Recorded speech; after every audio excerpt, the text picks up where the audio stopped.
Good afternoon, Armored Warfare fans. This is Musashi again, and we're looking at the M2 Bradley Missile Countermeasures Device. I just got the Bradley last night. We're in early access too. Just got off of the 24-hour weekend. It was a lot of fun, other than the ammo swap thing, which I did not participate in, not for 1 second, for the record. But I was able to earn my Bradley the old-fashioned way. I earned it. I was extremely excited to get the Bradley because I earned it, unlike many other people that were just skipping ahead via unsavory methods. But other than that, the early access to 24-hour weekend was just fantastic, and I was really pushing forward as hard as my life and schedule would allow to acquire this beautiful-looking beast. The one you're looking at on the screen is the M2A2 Operation Desert Storm version of the Bradley. There are many versions of the Bradley. We actually have modules for a large number of them in the game. And what I'm going to be looking at on this video is the active protection system, is what is listed in the modules as, which is, a catch-all name for any sort of defense mechanism that does something besides sit there passively, like, say, your reactive armor might, or some sort of applique, or your cage. That's all passive.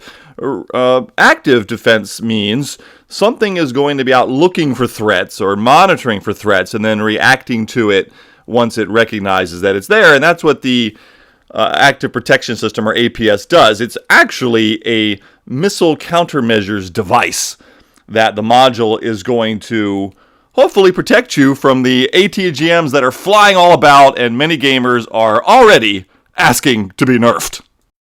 As I'd pointed out in my last video about the BMD2, I looked at all the vehicles that had missile defense of some kind. Smoke grenades, ERA, active protection systems like what I'm looking at with the Bradley. And so I was really interested to get the Bradley because the Bradley has a lot of toys. It has an amazing amount of tech module toys that we get to play with, and I didn't know if they would be modeled, if they would even show up on the vehicle like a lot of these things do. I mean, I didn't know how Obsidian had taken the time or what they were able to produce with the Bradley's toys. So I was really interested to see it because this was the first access in the line that I was going up to see an active protection system in action, and what, if anything, did it actually do, or how did it function. And in this case, I was extra interested in seeing how it worked because I just had the video outlining where I believe the missile-based weapon systems are going to have a rough time ahead with the numbers of things on the battlefield that Obsidian has already placed into the game that can defeat them. So with great fanfare, once I unlocked the Bradley, the very first thing I did was grind out the two modules, the module to get to the APS, and then the APS was the very first thing that I unlocked. I am going to do a full video on the M2 Bradley when I've unlocked everything, so I really have a feel for what I like about it, what it does well in the game, and all that stuff, a full vehicle review. But this video, really, I just wanted to look at the most intriguing part of the whole package to me, which is the active protection system. So I'm going to cover that here in the video, but I want to just give you a really quick first impression of the Bradley. It's a big fat pig. I mean, this thing is unwieldy. Its only decent mobility is in a straight line. That's it. It's real clunky. They've done a great game in the job. If you want the Bradley to be sort of boxy and kind of tall and not exactly svelte, it definitely comes off that way in the game. That the sounds are kind of clunk, clank, clunk, clunk. It does not feel like the BMD2, which felt like a Ferrari in comparison. It is not good at turning or climbing hills. It's not dead slow. It's just between the sounds and the game controls, the Bradley is like a whole different animal, and that animal is a pig.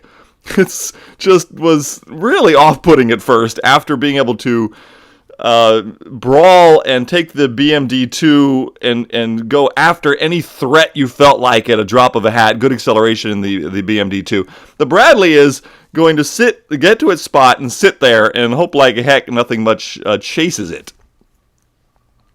I don't want to do an entire review of the Bradley here, but I do want to tell you that besides its stock form being sluggish, the tow missiles are worth the grind. I mean, it was delicious It was wonderful fun to launch that thing off. At first, I didn't quite get it. So what you do is it fires out 2 of these toes, and if you click it once, it fires off 1. If you click it a second time, it fires off a second one. If you click it and hold it down, both missiles fire off in rapid succession. And the reason for this, it was a method to defeat explosive reactive armor. It was meant to have 2 missiles hit the same target approximately in the same place, because either an active defense system or the reactive armor would be triggered on the first tow missile, and then the second one would be able to penetrate and have its normal heat molten lava mechanism damage the tank. And buddy, that is exactly what happens in the game. So I was really interested in looking at, if you have this 4 missile active system that's going to stop missiles from damaging you, what would you even need explosive reactor armor for, which the Bradley has as well? I couldn't quite figure out if, 4 missiles, that's a lot in one game. So I was kind of interested to see, okay, so the Bradley is putting out this amazing missile fire, this double missile tow, but then it also gets a missile defense in return and explosive reactive armor. So when you think that the double missiles were made to defeat ERA and some of these active defense systems, when you actually fire the missiles off, you see how valuable it is to have 2 missiles heading to the same target. Aha, I know you think I'm supposed to be talking about the Missile Countermeasures Device, but the MCD is completely misunderstood unless you look at sort of the offense of the missiles. So you've got, again, in the game, you've got this tug of war of tech, of developing where the ammunition's trying to defeat the armor, and the armor's being developed to defeat the ammunition. And you've got that almost in one package here in the Bradley, where you've got the double missile to defeat the defense mechanisms that it itself carries. And the reasons that's true is the Bradley that we have in game, maybe the retrofit system will change it, maybe it'll be split into multiple vehicles. It has so many toys, and it has so much fun stuff that you can unlock for it, because it's not just the M2 Bradley or the M2A1 Bradley. It has component parts that span almost its entire production run. The Missile Countermeasures Device was introduced mainly for the M2A2 Operation Desert Storm version, which was developed after the Gulf War in response to some of the challenges that it faced. And so that active missile system defense was put in place. So that's the M2A2 ODS. And then there's an M3 later, but there's also several variants that get significant upgrade protections. The reactive armor shows up even after that. One of the things that's really fun about armored warfare is the modules themselves get modeled on the vehicle so that you can see them when you put them on the vehicle, and you can really enjoy the development of your vehicle as you go. But I was really curious, would the active protection system get placed on the vehicle? Would there be an actual device there? So there it is. I finally got the experience to unlock it. Does anything appear? Survey says yes. What is that big honking thing on the top of my Bradley? Everybody and their cousins are going to be able to see me now. But it's there. More importantly, it was immediately obvious something had been added to my Bradley. Yeah, it's hard to miss that thing. So I went back into the modules to go, okay, wait a minute. What do they stick on here exactly? Actually, it was not easy to figure out what they had modeled on this. You see, like in the very first picture I showed you of the Bradley, there are devices that look just like this one, this exact sort of manufacturing look for a Missile Countermeasures Device, but it's not easy to find information on these, partly because it's super secret, and partly because the Bradley kept getting developed over time and being, in some cases, retrofitted or upgraded to the M3 version or a Cavalry Scout version. There's a lot of this going on, and the mechanism of a Missile Countermeasures Device was somewhat complex, and there's a lot of different variations to it. But I'll explain this to you briefly, how missile countermeasures devices and systems work. The Bradley's active protection system that was put on initially was meant to defeat first-generation ATGMs, that is, the wire-guided variety. And the protective systems look to jam or confuse or prevent the missile itself from reaching the target, and they do that through a number of different means. But basically there's 2 categories. You're trying to actively see the threat coming towards you, and then you're going to either have a soft kill or a hard kill. Soft kill measures would be jamming the frequency using electronic countermeasures, basically. And hard kill is actually, once you realize the threat's incoming, the threat realizes it, it then sends out some sort of projectile. Sometimes it's the more modern systems even use ball bearings. But in the Bradley's generation, they were normally the hard kill systems were using flares or smoke to then shoot outside of the vehicle. So there's really two component parts. There's the tech side that's notifying you of the incoming threat, and then there's an more active system of defeating the threat when it reaches you, and that's the grenade launcher or some other mechanism that's throwing out flares or smoke or whatever the medium happens to be. But again, is any of this even in the game? I mean, it just seems like a lot of work and a lot of details. Thermal imaging is a good example of what Obsidian has done. Thermal imaging, a lot of us were fearing we're going to be looking at, green screen all day when we turned on the thermal imaging site, where in the game it seems to be implemented by just being a module you unlock that gives you a bonus to seeing reducing foliage's camo value for the enemy. So it doesn't make you go into thermal mode. It just gives you an in-game bonus that's already present in the game qualities. But these missile defense systems are significantly more complex, and there's a lot of tech that goes around that they could pick and choose what either they can implement from a CryEngine standpoint as well as what they would find balancing. Or in many cases, some of this stuff is so in the weeds, would it actually enhance the gameplay experience even if they went through the work to do it? The fact that the the active protection system is modeled on the tank, I was already pretty dang impressed with. But I really didn't have much expectation going in that it would do much of anything other than just give you sort of, boop, missiles dead, defeated, you got one of your four, good luck, soldier, march on.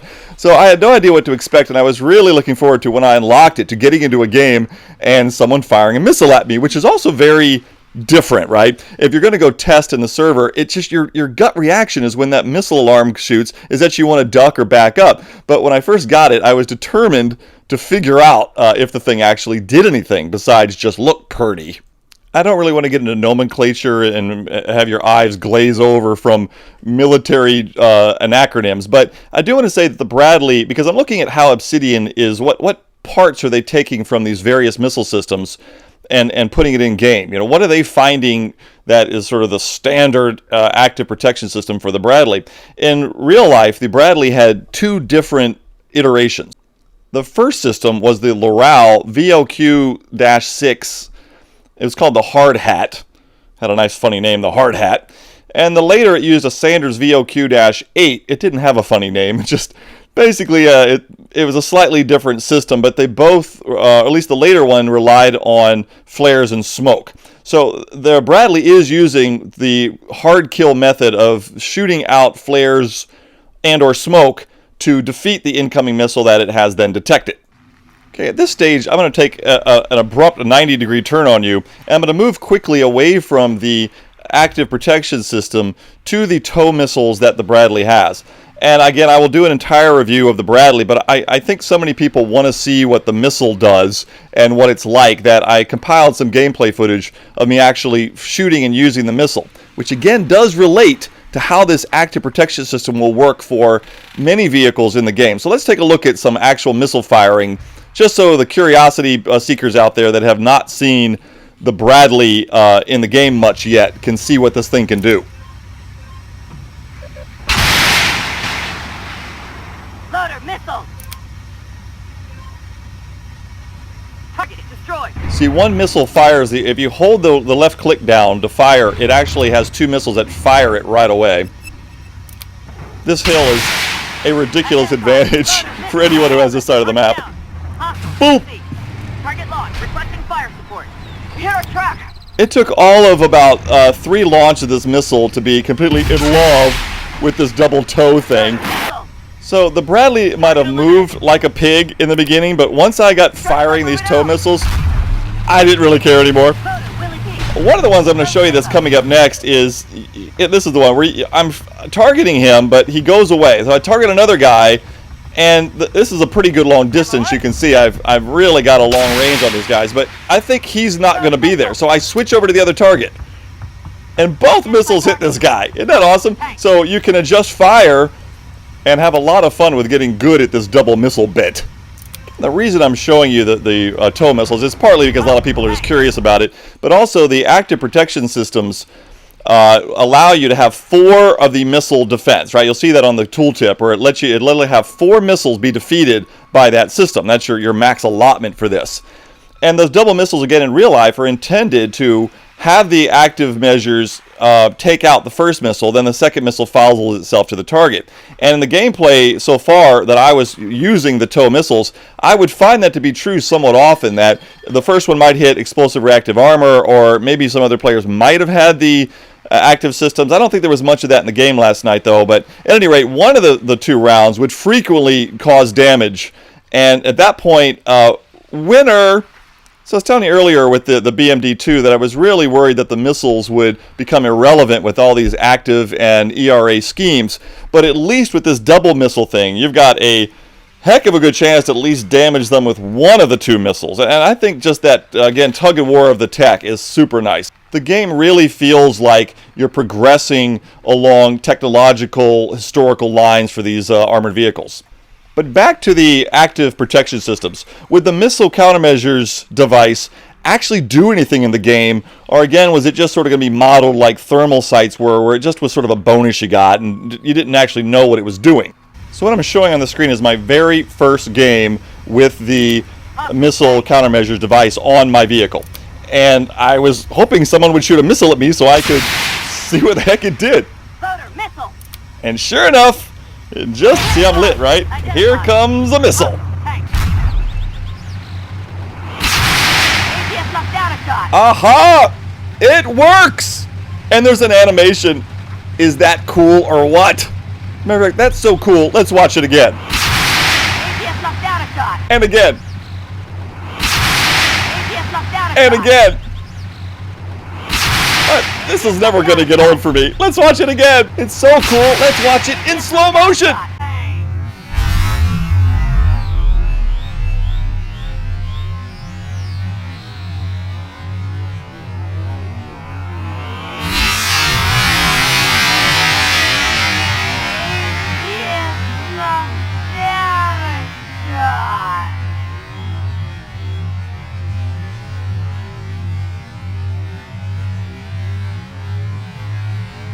What's so cool about it is you can clearly see from the flash that it looks like flares, exactly like the system should be dispensing to defeat the incoming ATGM. Think how much more is probably the game that we, again, haven't even experienced yet. But hats off to Obsidian. They've got an incredible looking mechanism or an animation here that really makes me feel immersed with the gameplay, that the tech is not just modeled on the tank. The functionality of it is represented. It's just amazing to me. It's just an incredible job. And here we're seeing, in slower motion with still images. You can see I took stills of this so you can see this. So there you've got clearly what looks like flares coming out the vehicle there. And think about that. This is just one module on the vehicle that has this input into the game. I got really lucky and just happened to turn my view as that missile was incoming on the very first missile ever that was shot at my Bradley, and was able to catch all these just really incredible shots that I could then take and make stills out of. So you can see even the little smoke ring that it makes is quite persistent. It lasts for 6 or 8 seconds or something. I didn't time it, but anyway, the animation just doesn't occur at the time of the missile detonation. You've got a little residual smoke effect afterwards for 10 seconds or whatever. Actually, I'll speed it up here a little bit and show you real quick. Money make the world go round. What? Money makes the So not only is it a pretty little thing sitting on top of your tank, it actually functions as the real-life component would, and there's a very nice looking animation to go with it. So again, hats off to Obsidian. What a great job with that. And that's just one module. Again, the Bradley has lots of toys, and now my expectation is sky high. They'll all do something cool like this. One of the modules I've yet to unlock is the one that gives you, I think it's 10% for the accuracy of the vehicle.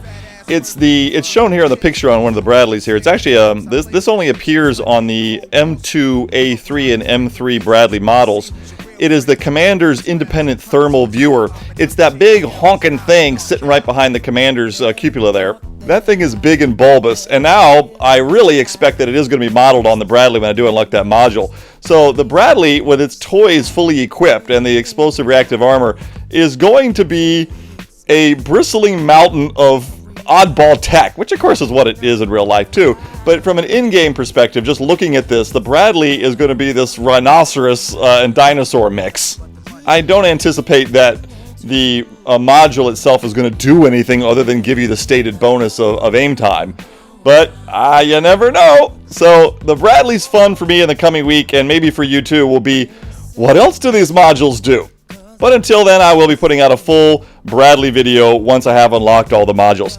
Thank you again for watching Let's Play Armored Warfare. My name is Musashi, and I'll see you again next episode. If you don't